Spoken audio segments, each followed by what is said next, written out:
Hi hello ನಮಸ್ಕಾರ, ಎಲ್ಲರೂ ಆಗಿದ್ರೆ ನಾನು ಸೂಪರ್ ಆಗಿದ್ದೀನಿ. ನೀವೆಲ್ಲರೂ ಚೆನ್ನಾಗಿದ್ದೀರ ಅಂತ ಅನ್ಕೊಳ್ತೀನಿ. ಗುರು ಇನ್ಸ್ಟಾಗ್ರಾಮ್ಗೆ ಬೊಂಬೆ ತರ ಇದ್ದಾರೆ ನೋಡಕ್ಕೆ. ಹೊಸ ಎಂಟ್ರಿ ಸ್ವಲ್ಪ ದಿನಗಳಾಯ್ತು ರೀಲ್ಸ್ ಮಾಡ್ತಾ ಇದ್ದು ನಾನು ಅಂದ್ರೆ ನಮ್ಗೆ ರೀಸೆಂಟ್ ಆಗಿ ಸಿಕ್ಕಿದ್ದು ನನ್ನ ಕೈಯಲ್ಲಿ. ಅವರು ತುಂಬಾನೇ ಚೆನ್ನಾಗಿ ಮಾಡ್ತಾರೆ ರೀಲ್ಸ್. ಪ್ರೀತಿ ಆಚಾರ ಅಂದ್ಬಿಟ್ಟು ಇದೇನು ಆಕ್ಚುಲಿ ಈಗಿನ ದಿನಗಳಲ್ಲಿ ನಾವು ಎಷ್ಟೋ ಬಟ್ಟೆ ಬಿಚ್ಚಾಕಿ ವ್ಯೂಸ್ ತಗೊಳ್ಳೋರ್ನ ನೋಡ್ಬಿಟ್ಟಿದೀವಿ. ಅದೇ ಇವರು ಒಂದು ಸಭ್ಯತೆಯಿಂದ ಒಂದು ಸೀರೆ ಮುಖಾಂತರ ರೀಲ್ಸ್ ಮಾಡ್ತಾರೆ. ತುಂಬಾನೇ ಖುಷಿ. ಅಂದ್ರೆ ಅವರಲ್ಲಿ ನಾನು ಒಂದು ವಿಷಯ ಹೇಳ್ತೀನಿ ಎಲ್ರಿಗೆ, ನಿಮ್ ನೋಡೋರಿಗೆ, ವಿಡಿಯೋಸ್ ನೋಡೋರಿಗೆ, ಒಂದು ವಿಷಯದಲ್ಲಿ ನೀವು ಕೆಟ್ಟದನ್ನ ಹುಡುಕ್ಬೇಕು ಅಂತ ಒಂದ್ಸರಿ ನಿಮ್ ತಲೆಯಲ್ಲಿ ಕೂತ್ಕೊಳ್ತು ಅಂದ್ರೆ ಏನಾದ್ರೂ ಒಂದು ಚಿಕ್ಕ ತಪ್ಪಾದ್ರೂ ಹುಡುಕ್ಬಿಡ್ತೀರ ಅದರಲ್ಲಿ. ಆದ್ರೆ ನೀವು ಏನಿಲ್ದೆ ನಾರ್ಮಲ್ ಆಗಿ ನೋಡಿದ್ರಿ ಯಾವುದೇ ಒಂದು ವಿಡಿಯೋ ಆದ್ರೂ ಅದ್ರಲ್ಲಿ ನಿಮ್ಗೆ ಯಾವ ತಪ್ಪು ಕಾಣೋದಿಲ್ಲ. ನಾನು ಅದೇ ಹೇಳೋದು ನಿಮ್ಗೆಲ್ರಿಗೂ. ಏನ್ ಗುರು ನೀನ್ ಏನ್ ಹೇಳ್ತಾ ಇದೀಯ ಅಂತ. ಹೌದು, ಹೊಸ ಎಂಟ್ರಿ ಬಂದಿದೆ, ಪ್ರೀತಿ ಆಚಾರ ಅಂದ್ಬಿಟ್ಟು. ಅವ್ರದ್ದು ಇನ್ಸ್ಟಾಗ್ರಾಮ್ ಐಡಿ ತುಂಬಾನೇ ಚೆನ್ನಾಗಿ ಅನಿಸ್ತು ನನಗೆ. ಇವ್ರ ವಿಡಿಯೋಸ್ ನೋಡಿದಾಗ ಸಿಕ್ಕಾಪಟ್ಟೆ ಎಷ್ಟೋ ಬಡ್ಡೆ ಹುಡುಗರ ಮನಸ್ ಕದ್ಬಿಟ್ಟಿದ್ದಾರೆ ಅವರು. ಅಂದ್ರೆ ಅಷ್ಟೊಂದು ಮುದ್ದಾಗಿ ರೀಲ್ಸ್ ಮಾಡ್ತಾರೆ. ತುಂಬಾ ಅಂದ್ರೆ ತುಂಬಾ ಚೆನ್ನಾಗಿ ಮಾಡ್ತಾರೆ ರೀಲ್ಸ್. ನಾನು ರೀಸೆಂಟ್ ಆಗಿ ಇವ್ರ ವಿಡಿಯೋಸ್ ನೋಡಿದೆ, ಇಷ್ಟೊಂದು ತಲೆ ಕೆಡಿಸ್ಕೊಳ್ಳಿಲ್ಲ. ಒಂದು ವಿಡಿಯೋ ಬಂತು, ಸುಮ್ಮನೆ ಆಗ್ಬಿಟ್ಟೆ. ಪದೇ ಪದೇ ವಿಡಿಯೋ ಬರ್ತಾ ಇತ್ತು, ಹಂಗಾಗಿ ಸಿಕ್ಕಾಪಟ್ಟೆ ಇಷ್ಟ ಆಗ್ಬಿಟ್ರು ನಮ್ಗಂತೂ ಇವರು. ನಮ್ಗೆಲ್ಲ ನಿಮಗೂ ಕೂಡ ಇಷ್ಟ ಆಗ್ತಾರೆ ಅವರು ವಿಡಿಯೋಸ್. ನೀವು ನೋಡಿ ಹೋಗ್ಬಿಟ್ಟು. ಅಂದ್ರೆ ನಾನು ಯಾಕೆ ಇವ್ರ ಬಗ್ಗೆ ಪರ್ಸನಲ್ ಆಗಿ ಮಾತಾಡೋದಕ್ಕೆ ಬಂದೆ ಅಂದ್ರೆ, ಮಾತಾಡೋ ಅವಶ್ಯಕತೆ ಇರಲಿಲ್ಲ. ಯಾಕೆ ಅಂದ್ರೆ ನಾನು ತುಂಬಾ ರೀಲ್ಸ್ ನೋಡ್ಬಿಟ್ಟಿದ್ದೀನಿ. ಅಂದ್ರೆ ನೀವು ನೋಡಿರ್ತೀರ ಎಷ್ಟೊಂದು ಜನ ನಮ್ಮ ಆಚಾರ ವಿಚಾರಗಳನ್ನೆಲ್ಲ ಬಿಟ್ಬಿಟ್ಟು ರೀಲ್ಸ್ ಮಾಡ್ತಾರೆ.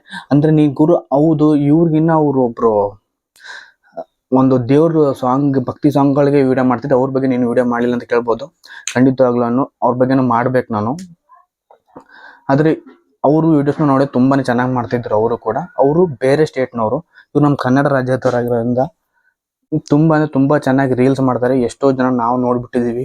ಬಟ್ಟೆ ಗಿಟ್ಟೆ ಎಲ್ಲ ಬಿಚ್ಕೊಂಡು ಲೈಕ್ಸ್, ಫಾಲೋವರ್ಸ್, ವ್ಯೂಸ್ಗೋಸ್ಕರ, ದುಡ್ಡುಗೋಸ್ಕರ ಎಷ್ಟೆಲ್ಲ ನೋಡ್ಬಿಟ್ಟಿದೀವಿ. ನೀವು ಹೇಳಿ, ನಮ್ಮ ಕನ್ನಡ ಇಂಡಸ್ಟ್ರಿ ಎಷ್ಟೆಲ್ಲ ಆ ಥರ ಆಗಿದೆ ರೀಲ್ಸ್ಗಳು.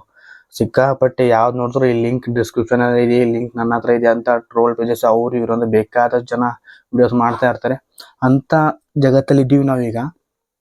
ಇವರು ಅಷ್ಟು ಚೆನ್ನಾಗಿ ಒಂದು ಸೀರೆ ಹಾಕೊಂಡು ಮೈ ಮೇಲೆ ಎಷ್ಟು ಚೆನ್ನಾಗಿ ಅವ್ರ ಎಕ್ಸ್ಪ್ರೆಷನ್ ನೋಡಿದ್ರೆ ನೀವು ಫಿದಾಗ್ಬಿಡ್ತೀರ. ಅಷ್ಟೊಂದು ಚೆನ್ನಾಗಿ. ಬೇಕಾದ್ರೆ ಸೈಡಲ್ಲಿ ಒಂದು ಯಾವ್ದಾದ್ರು ವಿಡಿಯೋ ಹಾಕಿರ್ತೀನಿ ನೋಡ್ಕೊಳ್ಳಿ ನೀವು. ಎಕ್ಸ್ಪ್ರೆಷನ್ ಅವರು ಸಿಕ್ಕಾಪಟ್ಟೆ ಚೆನ್ನಾಗಿ ಮಾಡ್ತಾರೆ ಗುರು. ನಿಜವಾಗ್ಲೂ ಹೇಳ್ಬೇಕಂದ್ರೆ ಅವ್ರದ್ದೊಂದು ಮುಂದೆ ಫ್ಯೂಚರಲ್ಲಿ ಒಂದು ಒಳ್ಳೆ ಭವಿಷ್ಯ ಇದೆ ಅಂತ ನನಗನ್ಸುತ್ತೆ. ಅಂದ್ರೆ ಅವರು ಅಂದ್ರೆ ಹೀರೋಯಿನ್ಗೆ ಮೇನ್ ಬೇಕಾಗಿರೋದು ಒಂದು ಬ್ಯೂಟಿ. ಆ ಬ್ಯೂಟಿ ಅವ್ರ ಮುಖದಲ್ಲಿ ತುಂಬಾ ಚೆನ್ನಾಗಿ ಕಾಣ್ತಾ ಇದೆ. ಇವ್ರು ನನಗನ್ಸುತ್ತೆ ಒಂದು ಒಳ್ಳೆ ಹೀರೋಯಿನ್ ಆಗ್ಲಿ ಕನ್ನಡ ಇಂಡಸ್ಟ್ರಿಗೆ ಅಂತ. ಯಾಕಂದ್ರೆ ಅವ್ರು ಎಷ್ಟು ಚೆನ್ನಾಗಿ ಎಕ್ಸ್ಪ್ರೆಷನ್ ಅದೆಲ್ಲ ಕೊಡ್ತಾರೆ. ಅವ್ರು ರೀಸೆಂಟ್ ಆಗಿ ಜಾಯ್ನ್ ಆಗಿರೋದು ಇನ್ಸ್ಟಾಗ್ರಾಮ್ ನಲ್ಲಿ. 84K ಫಾಲೋವರ್ಸ್ ಇದೆ ಅವ್ರ ಇನ್ಸ್ಟಾಗ್ರಾಮ್ ಐಡಿಗೆ. ನಾನು ನೋಡಿದೆ ಈಗಲೇ ರೀಸೆಂಟ್ ಆಗಿ.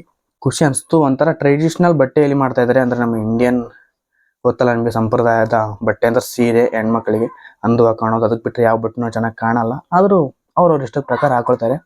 ತುಂಬಾ ಅಂದ್ರೆ ತುಂಬಾ ಚೆನ್ನಾಗಿ ಮಾಡ್ತಾ ಇದ್ದಾರೆ ವಿಡಿಯೋಸ್.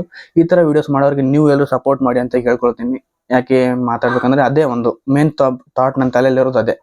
ಎಷ್ಟೋ ಜನ ಎಂತೆಂಥ ಡಬ್ಬಾ ರೀಲ್ಸ್ ಮಾಡ್ತಾ ಇದ್ದಾರೆ. ಅಂದ್ರೆ ತುಂಬಾ ಕ್ರಿಂಜ್ ಅನ್ಸುತ್ತೆ. ಅಂದ್ರೆ ಇವರು ತುಂಬಾನೇ ಚೆನ್ನಾಗಿ ಮಾಡ್ತಾ ಇದಾರೆ ಅಂತ ನನಗನ್ಸುತ್ತೆ. ಬೇರೆಯವ್ರು ನಿಮ್ಮನ್ನ ನೀವು ಯಾವ ತರ ನೋಡ್ತೀರಾ, ಒಂದು ವಿಷಯನ ಯಾವ ತರ ಅರ್ಥ ಮಾಡ್ಕೊಳ್ತೀರಾ, ಆ ತರ ನಿಮ್ಗೆ ಅರ್ಥ ಆಗುತ್ತೆ. ಅದಕ್ಕೆ ಬಿಟ್ರೆ ಮತ್ತೇನಿಲ್ಲ. ನಾನು ಯಾವಾಗ್ಲೇ ಹೇಳಿದೆ, ಒಂದು ವಿಷಯದಲ್ಲಿ ತಪ್ಪು ಹುಡ್ಕೊಂತ ಕುಂತ್ರೆ ಹುಡುಕ್ತಾನೆ ಇರ್ಬೋದು ಅದರಲ್ಲಿ ತಪ್ಪು. ಆದ್ರೆ ಅದನ್ನ ನಾರ್ಮಲ್ ಆಗಿ ನೋಡಿದ್ರೆ ಏನು ಅಂತಲ್ಲ ಅಂತ ನನ್ನ ಪ್ರಕಾರ. ಆದಷ್ಟು ಬಟ್ಟೆ ಬಿಚ್ಚ ಅವರಿಗೆ ಸಹಾಯ, ನಂತರ ಹೆಲ್ಪ್ ಮಾಡೋದ್ ಬದಲು ಈ ಥರವ್ರಿಗೆ ಹೆಲ್ಪ್ ಮಾಡಿ ಅವ್ರ ಭವಿಷ್ಯನಾದ್ರೂ ಬೆಳೆಯುತ್ತೆ. ದೊಡ್ಡ ವೇದಿಕೆ ಸಿಗುತ್ತೆ ಅವ್ರಿಗಂತ ನಾನು ಅನ್ಕೋತೀನಿ. ಪ್ಲೀಸ್ ಈ ವಿಡಿಯೋ ಇಷ್ಟ ಆದರೆ ವಿಡಿಯೋ ಲೈಕ್, ಶೇರ್, ಸಬ್ಸ್ಕ್ರೈಬ್ ಮಾಡಿ ನನ್ನ ಚಾನಲ್ನ ಸಪೋರ್ಟ್ ಮಾಡಿ ಅಂತ ಕೇಳ್ಕೊಳ್ತೀನಿ. Take care, by.